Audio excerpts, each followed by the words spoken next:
Assalamualaikum warahmatullahi wabarakatuh. Waalaikumsalam warahmatullahi wabarakatuh. Selamat pagi anak-anak. Pagi. Gimana kabarnya? Baik. Nah, pagi ini Pak Guru akan bercerita sang penerang desa. Anak-anak melihat apakah di sampul buku ini? Orang, Nah, tulisan, Salju. Bintang. gunung, Bintang. tanah, hutan. Oke, kira-kira di manakah tempat ini ya? Di desa. Menurut kalian apa yang akan dilakukan oleh perempuan itu dalam cerita ini? Menelusuri desa. Oke, kita lihat ceritanya.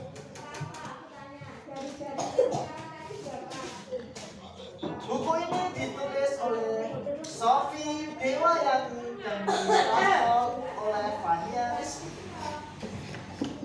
Sang penerang desa. Minggu adalah hari yang sibuk. Uni juga sibuk. Ia mencatat berat badan bayi. Ia juga menghibur mereka agar tak menangis saat itu. Pagi-pagi tadi, ia bahkan membantu ibu memasak bubur kacang hijau untuk tamu di posyandu.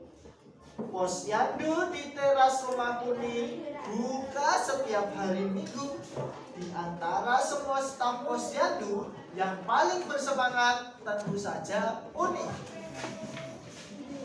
Uni juga senang karena kuntur rambut Rustam sudah semakin berkurang, tapi tetap harus diobati. Sekarang Uni sedang mengajari Rustam untuk pakai obat sendiri. Kata ayah, orang harus bisa menolong dirinya sendiri. Uni juga bersemangat hari itu karena ia akan pergi ke desa siang ini. Setiap liburan, keluarga Uni selalu tinggal di desa. Perjalanan ke desa memakan waktu 2 jam. Desa di lereng Gunung Merbabu itu kampung halaman ayah. Sawah di sana terbentang hijau dan subur. Desa punya segalanya, udaranya bersih, pemandangan cantik, dan sungai yang mengalir deras. Uni sangat suka desa. Uni senang membantu mencabut singkong dan mencari ikan kecil di sawah. Menurut Uni, orang desa itu kaya.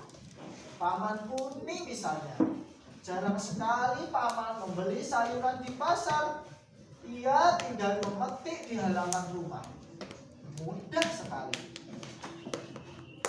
Tapi kata kakak Uni, desa tidak sekaya itu. Banyak yang tidak ada di desa. Buktinya, setelah senja suasana jadi membosankan.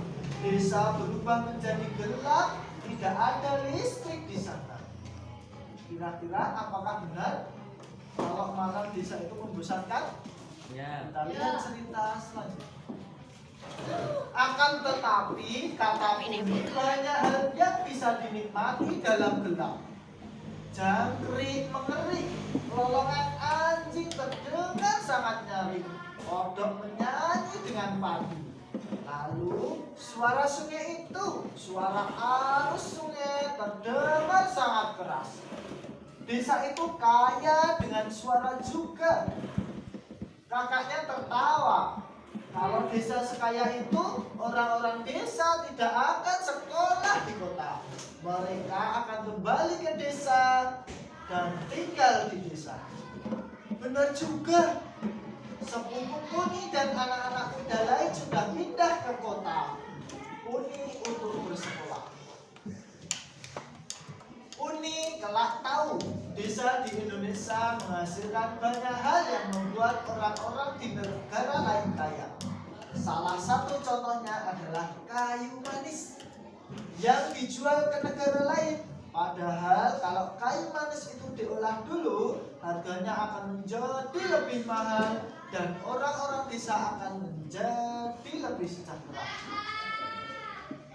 Setelah Puni menikah, ia dan suaminya mengunjungi desa-desa di banyak negara dan mempelajari bagaimana desa-desa itu menjadi sejahtera. Kira-kira apa yang akan dilakukan Puni setelah mengunjungi banyak negara? Menanam. Cerita selanjutnya. Orang desa harus belajar cara menolong diri mereka sendiri. Mereka harus tahu cara mengubah sumber daya alam di sekitar mereka menjadi sesuatu yang lebih berharga. Puni tahu banyak sungai di desa. Sungai-sungai ini memiliki arus yang deras. Itu dapat diolah, arus yang deras itu dapat diolah menjadi tenaga listrik. Alat untuk mengubah arus sungai yang deras menjadi tenaga listrik itu bernama mikrohidro. Bersama suaminya, Puni mengajari orang desa untuk membuat mikrohidro. Berkat mikrohidro, orang desa dapat membuat banyak hal dengan listrik. Bagaimana reaksi Puni ketika ia tahu punya ide? Puni tahu. Coba anak-anak menirukan. Puni tahu. Sambil tangannya diginikannya. Oke, ulangi. Puni tahu. Coba 1, 2, 3. Puni tahu. Bahwa banyak sungai di desa-desa. Sungai-sungai ini memiliki arus yang deras. Arus yang deras itu dapat diolah menjadi tenaga listrik. Kita lihat. Misalnya, orang desa ini dapat menggunakan mesin elektrik untuk membuat keripik buah. Selain itu, orang desa juga menjual listrik dari mikrohidro ke perusahaan listrik pemerintah. Uangnya digunakan untuk menggerakkan bisnis rumahan lainnya. Puni tidak berhenti di situ. Ia juga mengajarkan anak muda, para sarjana baru dari universitas untuk mencintai desa. Anak-anak muda itu dikirim ke desa untuk membantu mengembangkan desa. Banyak yang bisa dilakukan dengan bantuan listrik. Apa ya? Puni sudah meraih sebagian mimpi masa kecilnya, menerangi dan membuat desa sejahtera. Ia sudah menerangi 60 desa dan akan menerangi lebih banyak lagi. Cerita selesai. Anak-anak, siapa nama anak perempuan ini? Puni. Apa ya mimpi Puni waktu masih kecil? Ingin menerangi desa. Ingin menerangi desa. Apa yang dilakukan Puni dengan air sungai yang sangat deras? Membuat Membuat alat mikrohidro. Coba anak-anak menirukan bagaimana saat Puni menemukan idenya. Puni tahu. Coba ditirukan 1, 2, 3. Puni tahu. Cerita selesai. Dari sekian dari Pak Guru. Assalamualaikum warahmatullahi wabarakatuh. Wah.